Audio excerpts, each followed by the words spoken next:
أعوذ بالله من الشيطان الرجيم. بسم الله الرحمن الرحيم. طه ما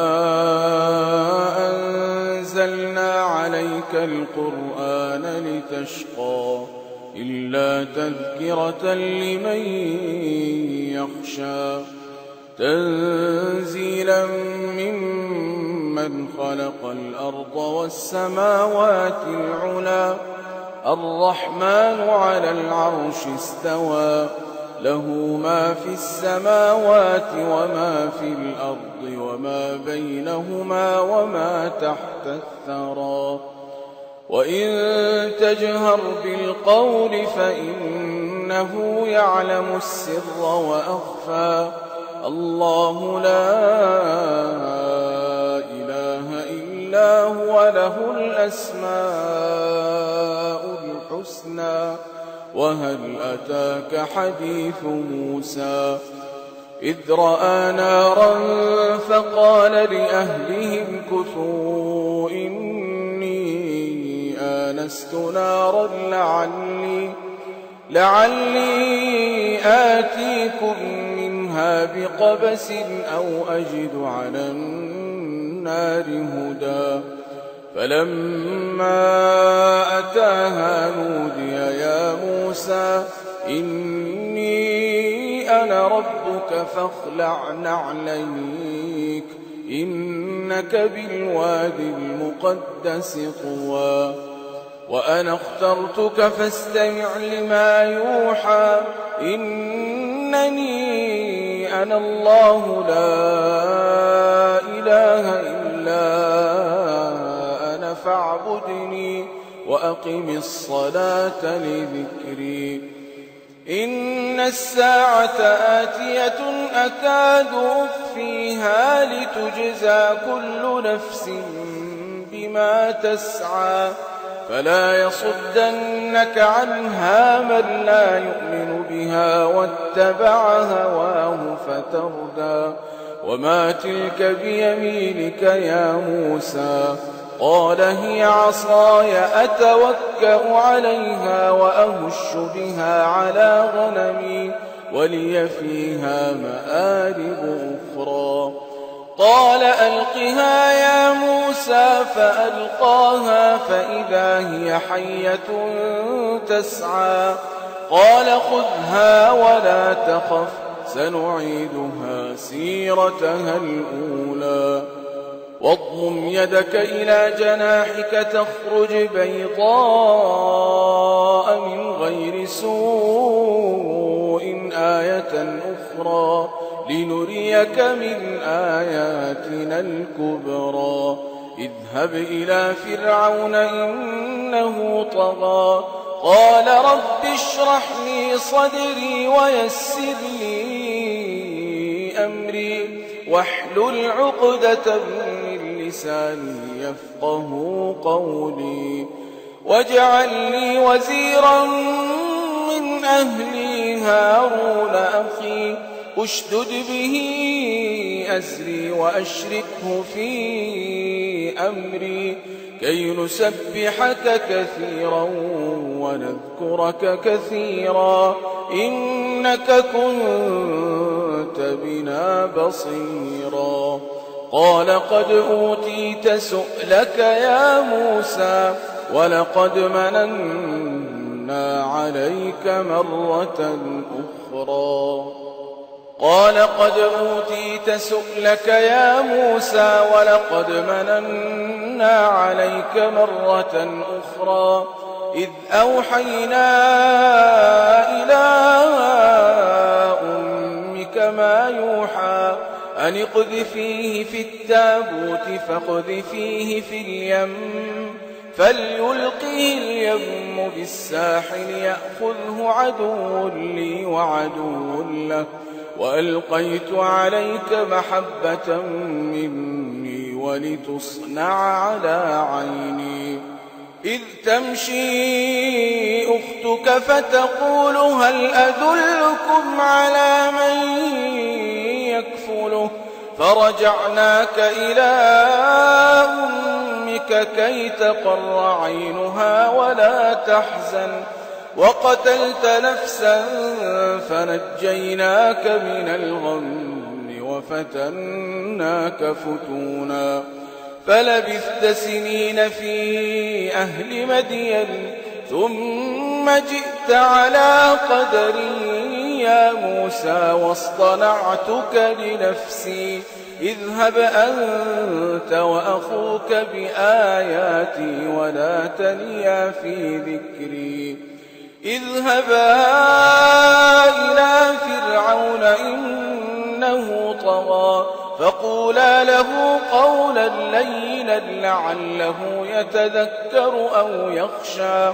قالا ربنا إننا نخاف أن يفرط علينا أو أن يطغى قال لا تخافا إنني معكما أسمع وأرى فأتياه فقولا إنا رسولا ربك فأرسل معنا بني إسرائيل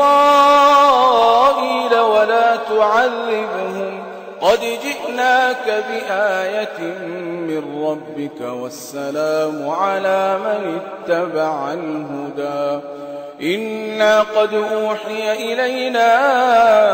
أن العذاب على من كذب وتولى قال فمن ربكما يا موسى قال ربنا الذي أعطى كل شيء خلقه ثم هدى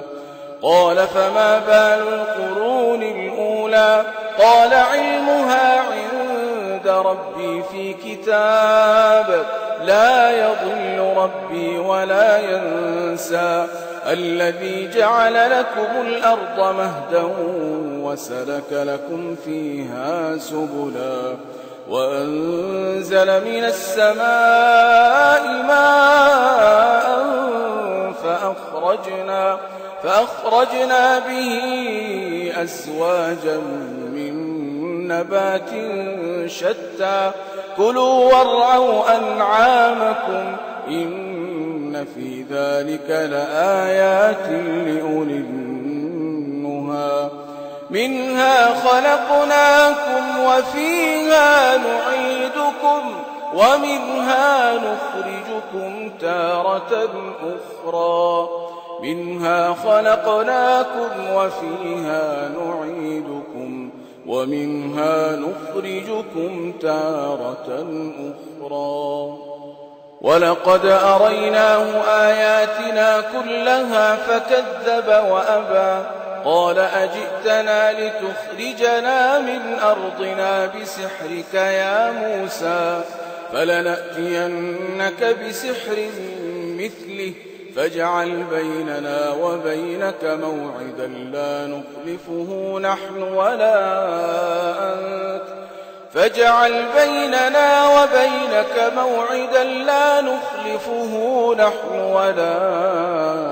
أنت مكانا سوى قال موعدكم يوم الزينة وأن يحشر الناس ضحى فتولى فرعون فجمع كيده ثم أتى قال لهم موسى ويلكم لا تفتروا على الله كذبا فيسحتكم بعذاب وقد خاب من افترى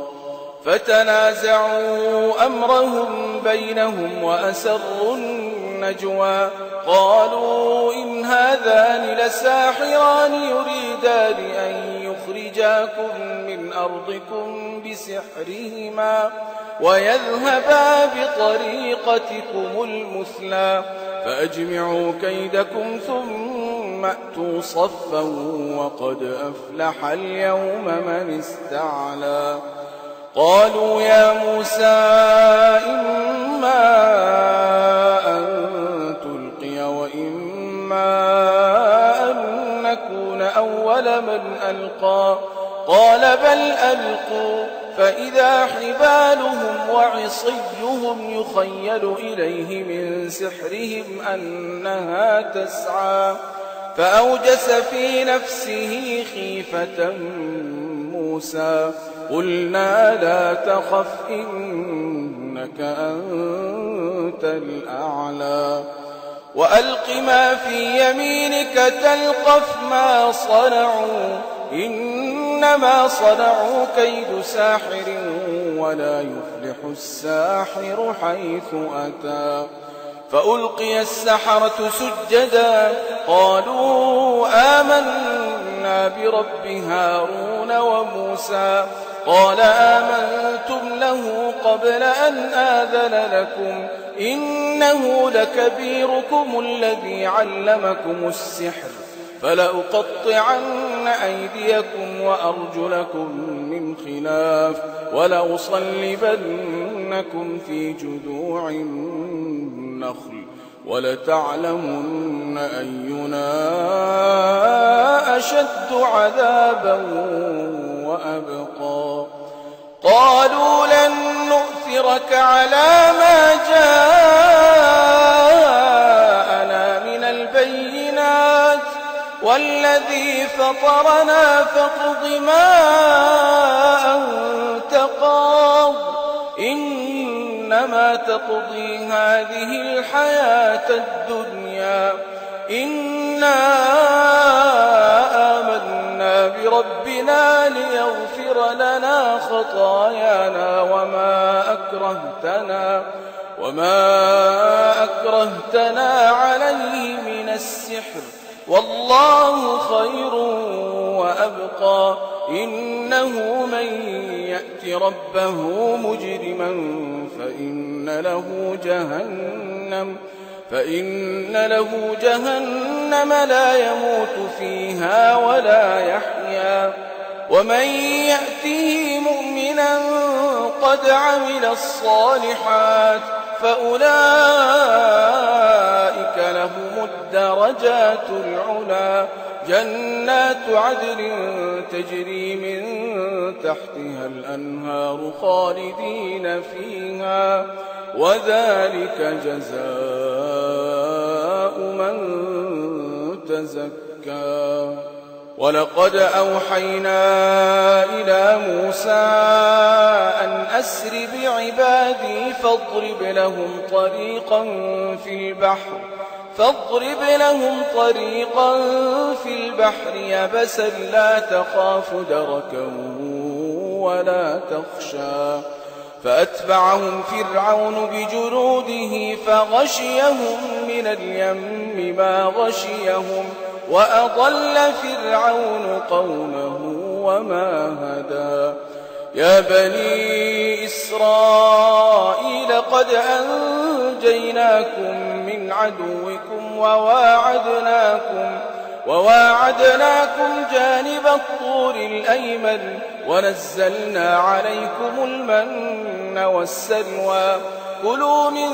طيبات ما رزقناكم ولا تطغوا فيه فيحل عليكم غضبي ومن يحلل عليه غضبي فقد هوى وإني لغفار لمن تاب وآمن وعمل صالحا ثم اهتدى وما أعجلك عن قومك يا موسى قال هم أولئك على أثري وعجلت إليك رب لترضى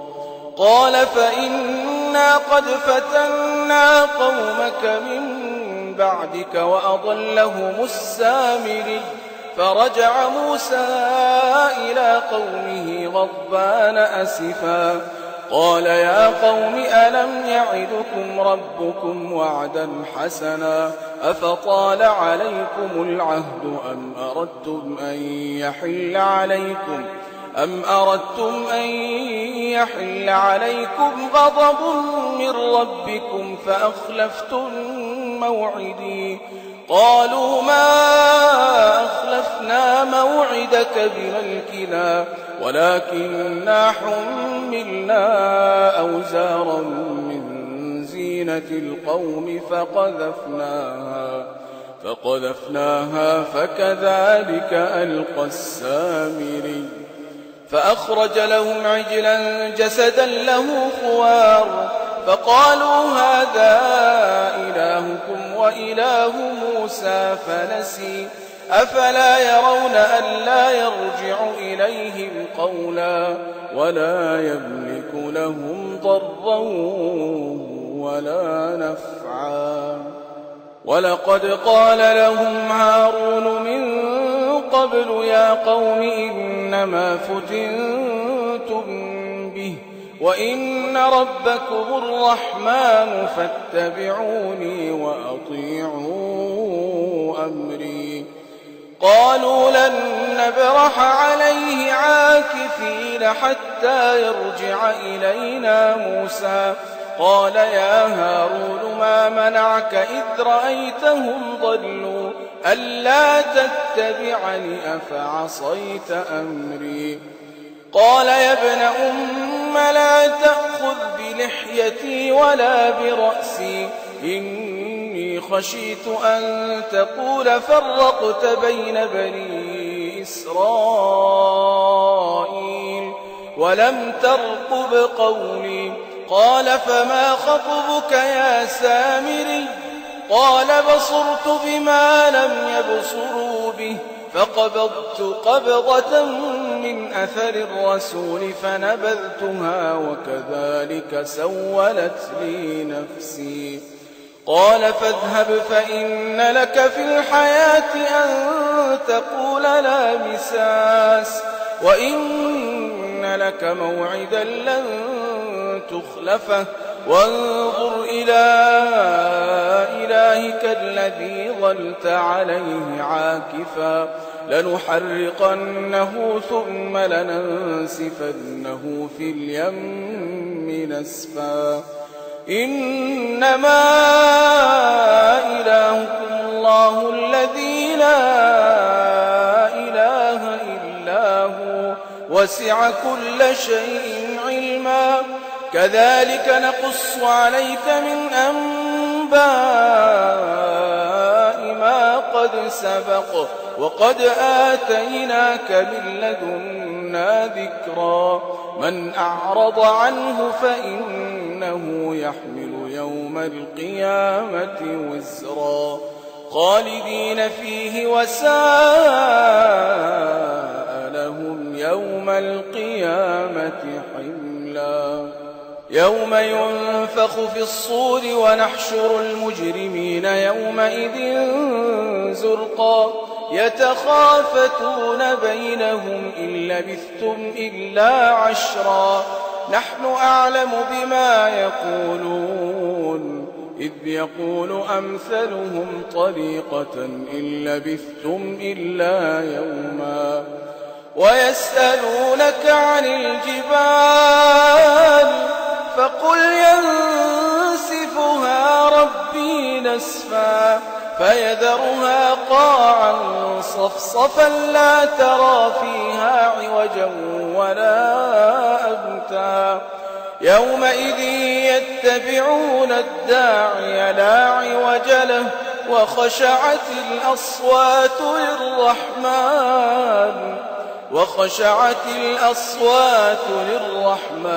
فلا تسمع إلا همسا يومئذ لا تنفع الشفاعة إلا من أذن له الرحمن ورضي له قولا يعلم ما بين أيديهم وما خلفهم ولا يحيطون به علما وعنت الوجوه للحي القيوم وقد خاب من حمل ظلما ومن يعمل من الصالحات وهو مؤمن فلا يخاف ظلما ولا هضما وكذلك أنزلناه قرآنا عربيا وصرفنا فيه من الوعيد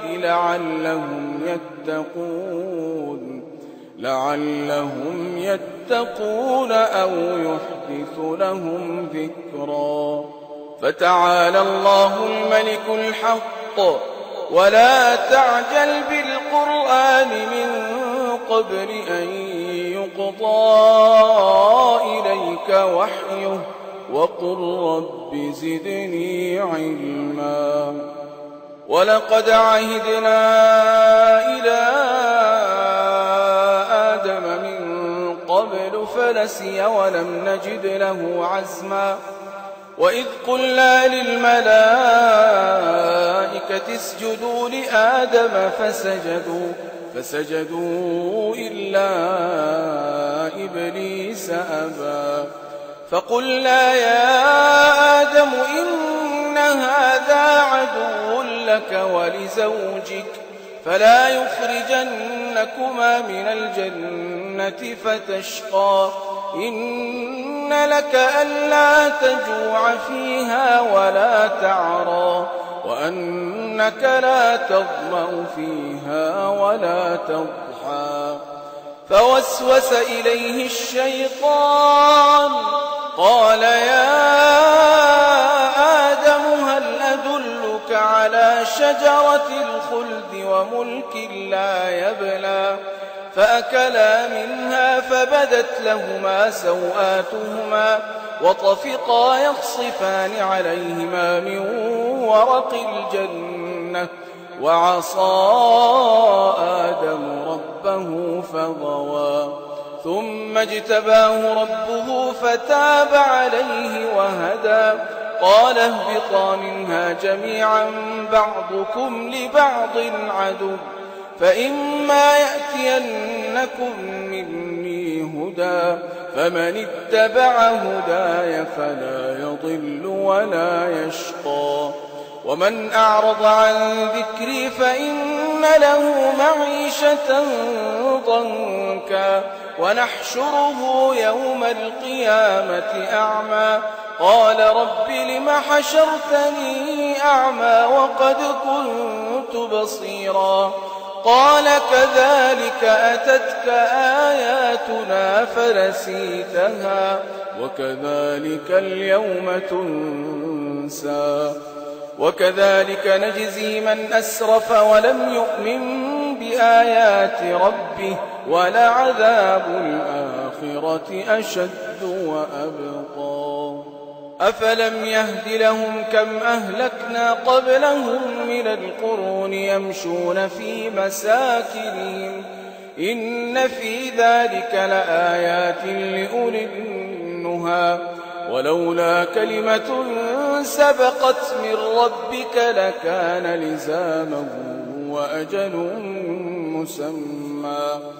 فاصبر على ما يقولون وسبح بحمد ربك قبل طلوع الشمس وقبل غروبها ومن آناء الليل فسبح وأطراف النهار لعلك ترضى. ولا تمدن عينيك إلى ما متعنا به أزواجا منهم زهرة الحياة الدنيا لنفتنهم فيه ورزق ربك خير وأبقى. وأمر أهلك بالصلاة واصطبر عليها لا نسألك رزقا نحن نرزقك والعاقبة للتقوى. وقالوا لولا يأتينا بآية من ربه أولم تأتهم بينة ما في الصحف الأولى ولو أنا أهلكناهم بعذاب من قبله لقالوا ربنا لولا أرسلت إلينا رسولا فنتبع آياتك من قبل أن نذل ونخزى. قل كل متربص فتربصوا فستعلمون من أصحاب الصراط السوي ومن اهتدى.